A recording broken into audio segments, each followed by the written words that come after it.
For those that are new to the channel, this is Beef, or Beefcake, my Subaru powered Beetle. Now I've done quite a few videos on this Beetle over the years. That's actually the very first video I did on this channel, and I'll put a link to that playlist in the top corner if you want to see all about it.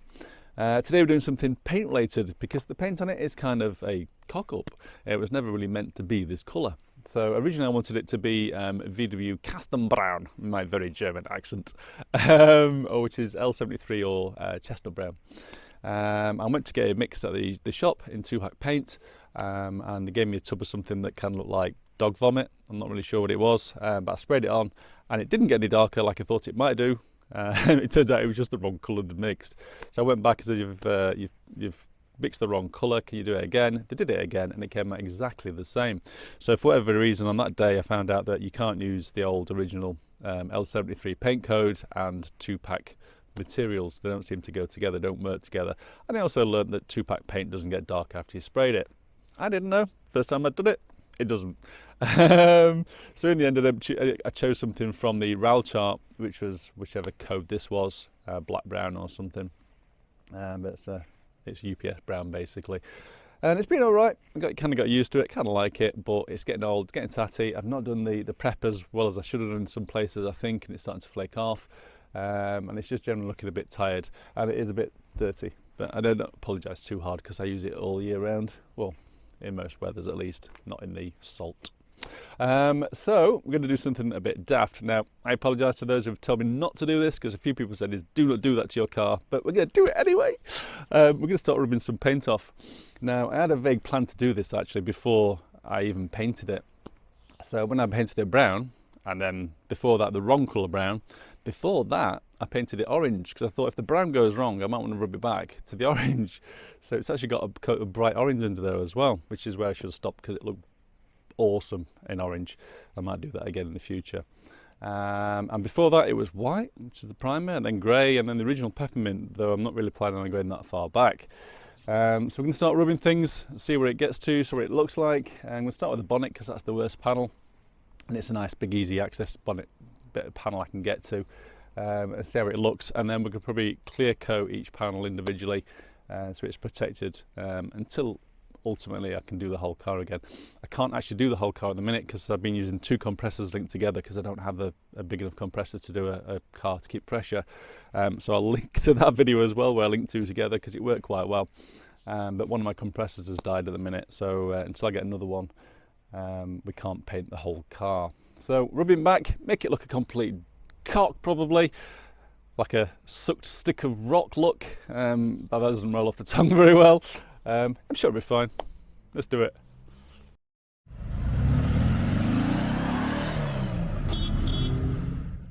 To do this job I've been shopping, so I went to the local paint place and I got some 400 grit.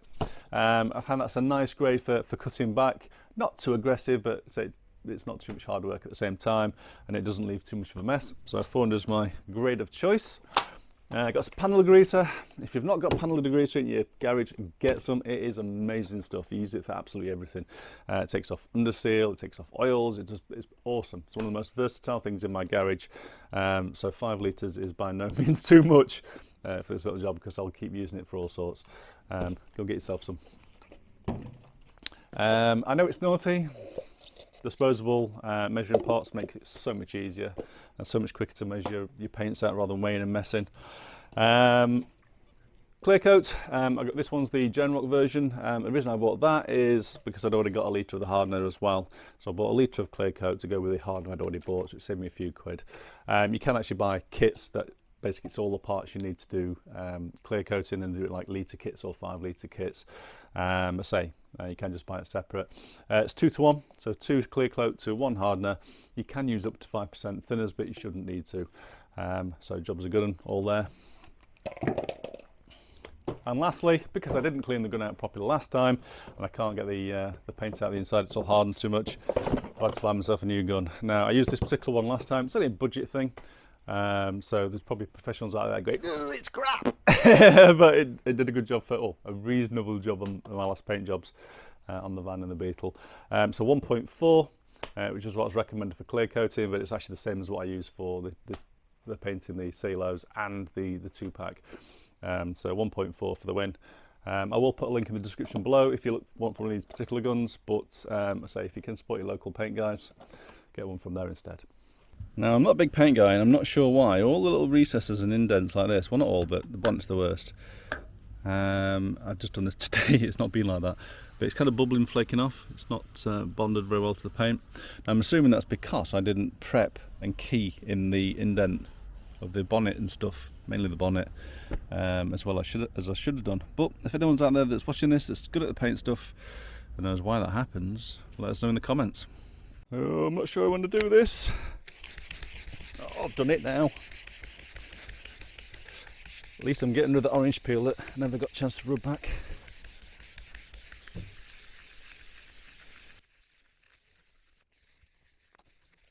Ooh, starting to see something a little bit different coloured.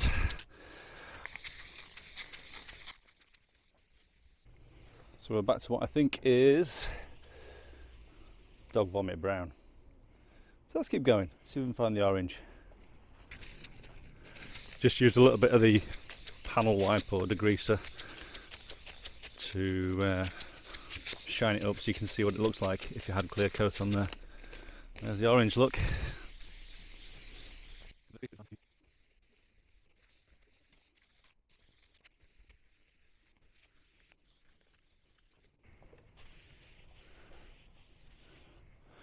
Ooh, what do we do? Do we keep going or have we made a complete Billy? Let's keep going. Decided to cheat. I'll go back to the 400 to finish it off.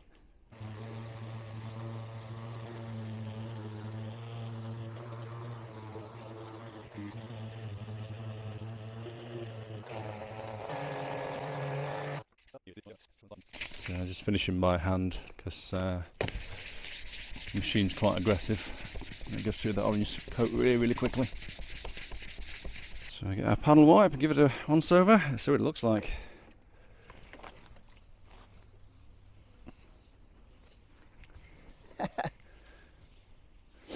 I don't know if I like that or not. Like a sucked stick of rock. Right, it's all that there. You got it? Yeah. Right, what do you reckon to that? So I'm rubbing the paint off at the minute. What do you think? Mid, not really good. Mid? Mid. What's mid mean? Right, check this I don't out. know. Check this out.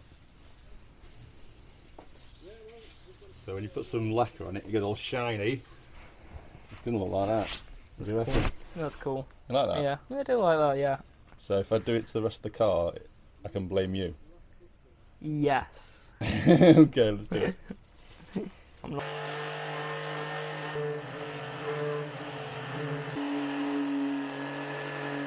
So around these corners and stuff, it's really bad. I mean, it's right wedge there where it's cracked off.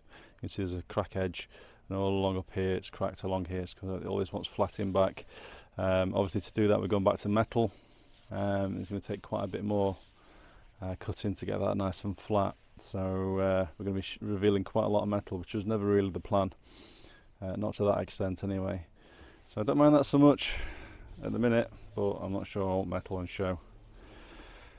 Let's keep going, be brave.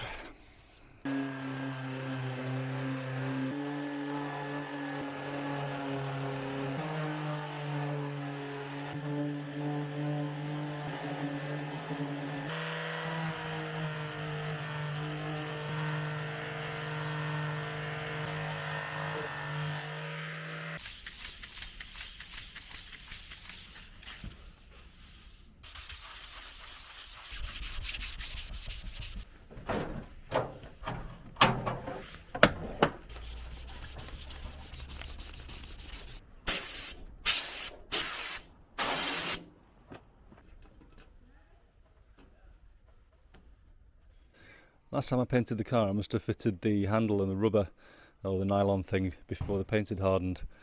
You can see the impression look there from the writing. You've got the parts number and the VW badge.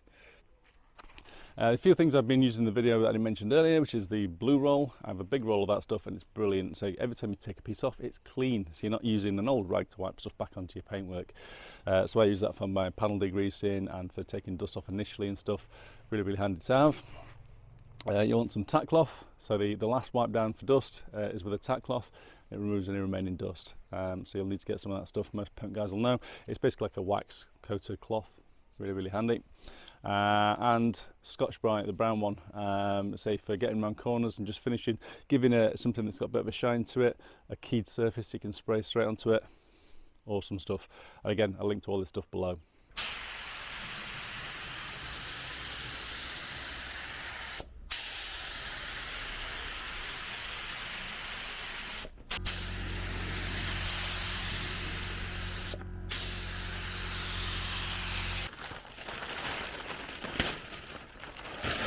So here we have it, my amateur attempt at clear coating the bonnet. I don't think it looks too bad. It's a little bit orange peely in places. It was quite tricky to do because it's quite cool today, it's a cold day. My pressure is a bit unreliable, having only the 70 litre tank to use with a gun.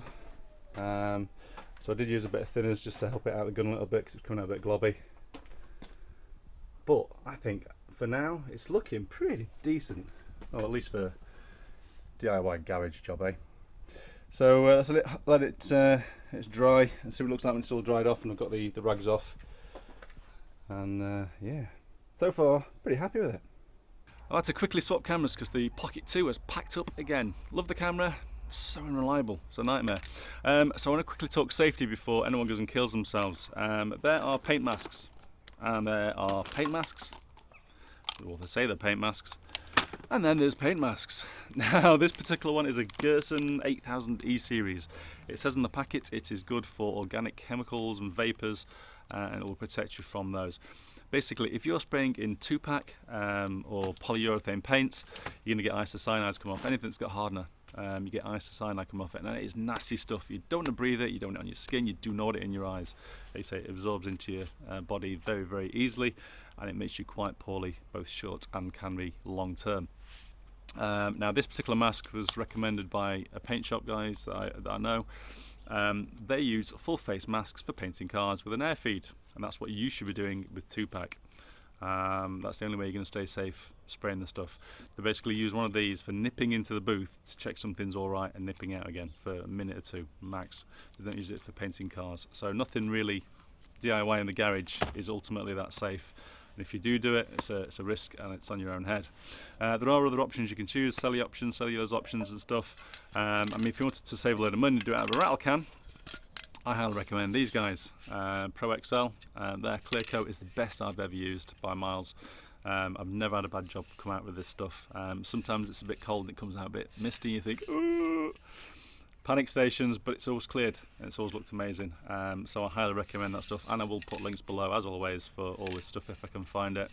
But that's by far my favourite spray on, job done kind of solution. And 2 or 3 cans of that, you're talking what, 30 quid or something, 40 quid, where I've obviously spent a lot more today doing my daft experiment. So yeah, I also use their etch, which is good as well, so really like their paints. But basically stay safe, so don't copy daft stuff. There's plenty of options out there you can use that are a lot safer. Just make sure you're well ventilated, do it outside in nice weather if you can. I've been lucky today. And just take care. Okay, next day, all set and hard. That's looking pretty blingy, isn't it? Like that.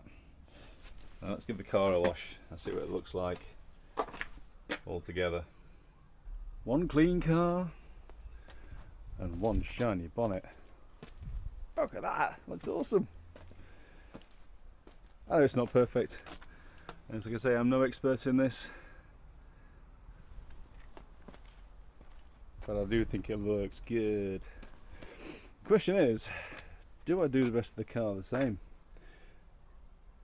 So as I've cleaned it today, I spotted more and more stuff. I've got cracks here. I mean, it's really badly from, I actually scratched it using the sander. Cracks all up here, look, from the fiberglass. Bubbles in the roof line, look. So this particular area is really bad. I don't know why or what I missed or what I didn't do in this particular area more than anywhere else. But along there and also in the gutter. So I assume it's a prep thing, but it's all bad to here. And it's really bad, look, on this line down here on the side of the deck lid. So there we have it, one ruined bonnet. I've got to say, I quite like it. I like it more than I thought I would. I think it's the fact it's shiny and blingy though, because I'm a bit of a magpie. more than it is rubbed back. But I think it certainly looks quite striking. I'm not overly keen on the bare metal. That's not really the look I was going for. I wasn't really going for a rat look as such, but it does look pretty awesome, I think. It's whether I continue now for the rest of the car, so I'd love to know in the comments if you guys think I should continue. It kind of seems a shame not to, because obviously as I just showed you, the paintwork around the rest of the car is in such poor condition now. So it's not stood the test of time too well, with bubbles and cracks in places. And doing something like this would easily mask it, make it look blingy and fresh again quite easily and quickly, until I can then repaint the whole car. Or do I just go the whole hog? To rub it back, start again, make it a solid colour, and considering black, considering orange. Let me know what you think, guys. Thank you very much. Take care. Bye bye.